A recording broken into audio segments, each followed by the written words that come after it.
Qué compacto, ¿no? Y hay las cosas que hay a esta hora de la noche, además de las que vimos, a propósito en el cierre del infortunio de Martín Lustó, que, dicho sea de paso, fruto de que puso la firma, como habíamos anticipado el jueves pasado, no había dictamen y, en consecuencia, hasta que él no firmase en la Comisión de Asuntos Constitucionales y de Acuerdos, efectivamente no había embajador en Israel.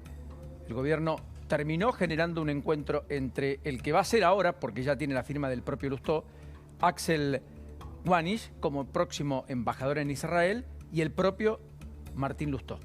Y efectivamente se destrabó. Aparentemente, a cambio, el gobierno habría congelado la idea de mudar la embajada a Jerusalén. Y en ese contexto habría firmado Lustó. Costó, pero el principal consejero espiritual de Milei finalmente tiene ahora los votos para ser embajador en Israel. Y hablando del radicalismo, a esta hora se acaba de conocer una iniciativa de reforma laboral que ha presentado el bloque de senadores de la Unión Cívica Radical en el Senado. A propósito de esta idea que Milei teje con los gobernadores, no él, sino Guillermo Franco, los voceros, Nicolás Posse, Santiago Caputo, en la idea de que finalmente se ha incluido dentro de la ley bases la discusión de la reforma laboral, cuyo capítulo se cayó a propósito de los revés judiciales que ha tenido toda esa articulación del decreto de necesidad y urgencia. Este es el bloque de senadores de la Unión Cívica Radical. Pongamos lo que seguramente va a ser el denominador común para leerlo más rápido, que tiene que ver con los tres ejes que contempla esta iniciativa. Lo primero tiene que ver con esta idea de generar un fondo compensador con el aporte del 12% de la masa salarial, esto que está acá. El empleador, con el fondo de cese laboral, paga un seguro mensual del 12% del salario durante el primer año y luego el 8%.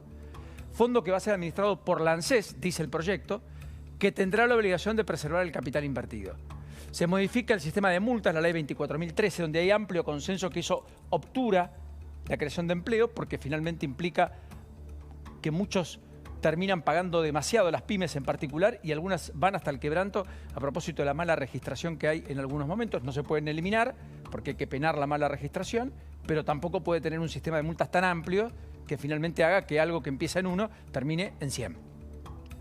Y la ampliación del periodo de prueba. En el borrador, o mejor dicho, en el decreto que la justicia invalidó, se hablaba de hasta 8 meses. Bueno, acá habla de 6 meses, equiparando la legislación desde los actuales 3 meses del periodo de prueba a Brasil, entendiendo que ahí encuentra una paridad finalmente de competitividad del sector empresario argentino.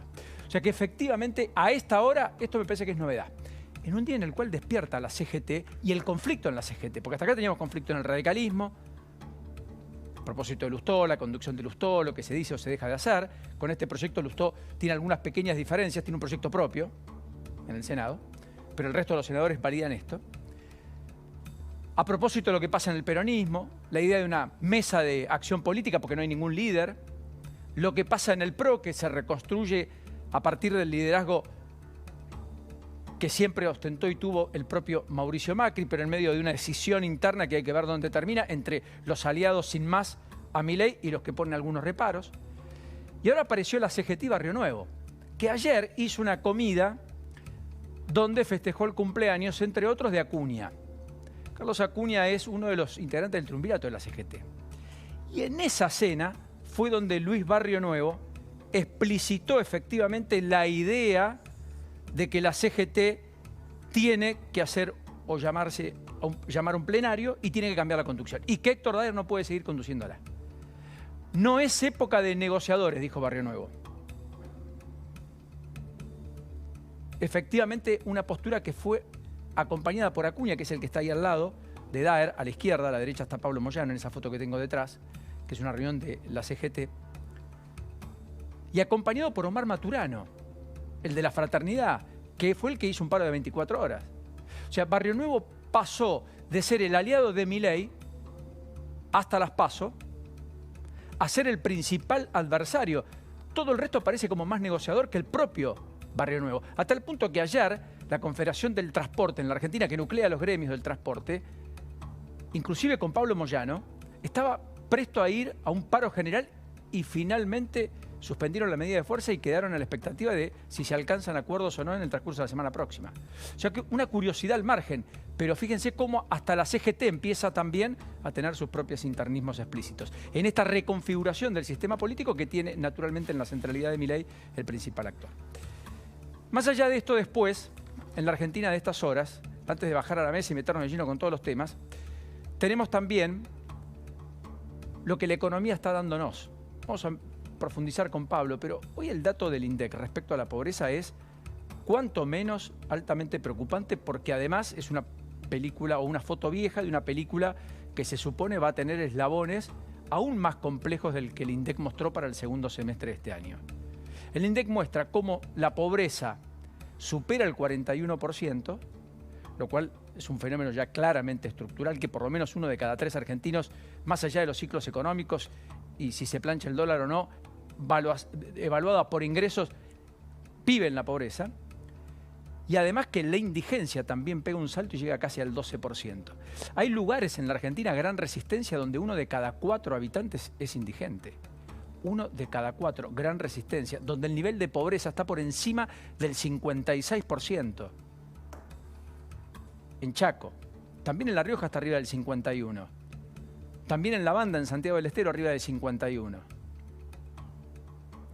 Este es un informe de CEPA que habla sobre la pobreza y la economía, sobre la base 100 del segundo semestre de 2016. Fíjense cómo la pobreza parte en 30 y hoy está en 41,7. En los últimos 8 años la pobreza subió más de 10 puntos porcentuales, o sea que incluyó más de 4,5 millones de argentinos. Son casi 20 los pobres en la Argentina hoy, 20 millones de personas. Con la economía creciendo, la pobreza bajaba, la economía cayendo, la pobreza subía, pero después la economía se revirtió y sin embargo la pobreza también creció. Quiere decir que efectivamente no es solo con crecimiento económico que se tienen menos pobres, es una condición necesaria, no suficiente. El pico de la pandemia, el 42% segundo semestre de 2020, está muy cerca de cómo Alberto Fernández deja el gobierno. 41,7. Miren el otro gráfico respecto a la vinculación entre pobreza y desempleo. Con desempleo alto, la pobreza estaba en el 32. Con desempleo muy bajo, la pobreza está en el 42. ¿Qué quiere decir? Que efectivamente esta es la prueba más gráfica de cómo en la Argentina, aún teniendo empleo registrado muchas veces, ni hablar el informal, el cuentapropista, el solo aquel que puede hacer lo que hace el changarín, aún teniendo empleo, aún haciendo cosas, uno puede estar por debajo de la línea de la pobreza. Ese es un signo de nuestro tiempo, advertido por múltiples factores de la dirigencia política argentina. La evidencia empírica es el dato del INDEC del día de hoy. Es dramático. Piensen que 58% de los chicos menores de 14 años en la Argentina son pobres. 58%. O sea, prácticamente mejor dicho, 3 de cada 5 chicos menores de 14 años están bajo la línea de la pobreza. Y prácticamente 2 de cada 10 bajo la línea de la indigencia. Es decir, no come lo que corresponde cada día. De eso estamos hablando. En un contexto donde hoy el INDEC dijo que los salarios en la Argentina efectivamente volvieron a perder por tercer mes consecutivo frente a la inflación.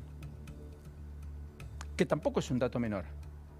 Porque eso refleja que si perdieron en noviembre, en diciembre, también en enero, este dato va a quedar viejo. Los únicos que equipararon la inflación fue el salario registrado. Empleo público, 12% de crecimiento. Empleo marginal, empleo en la periferia, irregular, solo creció el 11%. La inflación arriba del 20%, enero. Ese es el famoso empalme. Los formales casi igualaron, el resto en la mitad. Por eso, ese fenómeno que veíamos en la placa es tan harto evidente.